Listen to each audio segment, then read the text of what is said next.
This is ANN News Brief. Good afternoon. I'm Lucy Adeyemi. Kenyan Ministry of Health says it has confirmed there is no Ebola in the country.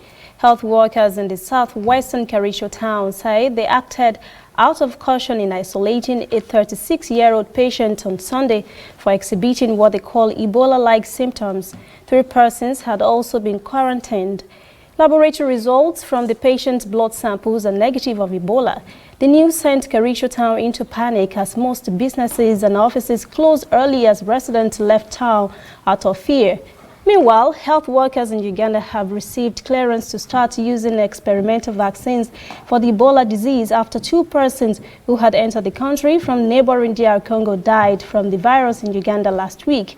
World Health Organization head Tedros Adhanom has been visiting Uganda and DRC. The outbreak in Congo is the second worst on record. More than 1,400 persons have died of the disease. China's Southern Airlines has launched a new direct flight between Kenya's capital Nairobi and Shanxi, capital of central China's Henan province. The new service is expected to boost cooperation among private enterprises and the tourism industry. This brings to 3 China's Southern Airlines weekly direct flight from Nairobi, linking travelers to Changsha and Guangzhou. The opening of the new air route will not only provide new travel options for passengers, but also facilitate mutual exchanges and cooperation between China and Africa. Stay with us. We'll be back after this short break.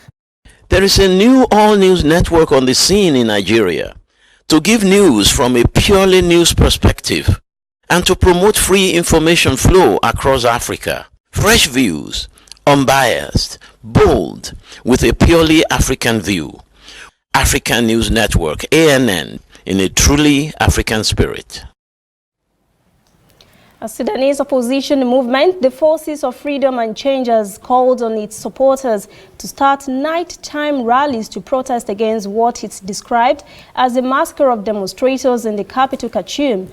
Dozens of opposition supporters were killed earlier this month when a paramilitary group violently dispersed a peaceful sit-in outside defense headquarters. The demonstrators initially protested against the 30-year rule of Omar al-Bashir and then continued to protest after he was ousted by the military.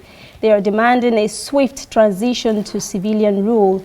The Forces of Freedom and Change has called for new protests to start across Sudan on Tuesday. That's CNN News Brief. For details on these and other stories, visit our website, nnafrica.news. Conversation continues on our social media platforms, Twitter, Instagram, and Facebook at NN Africa TV. I am Lucy Adeyemi.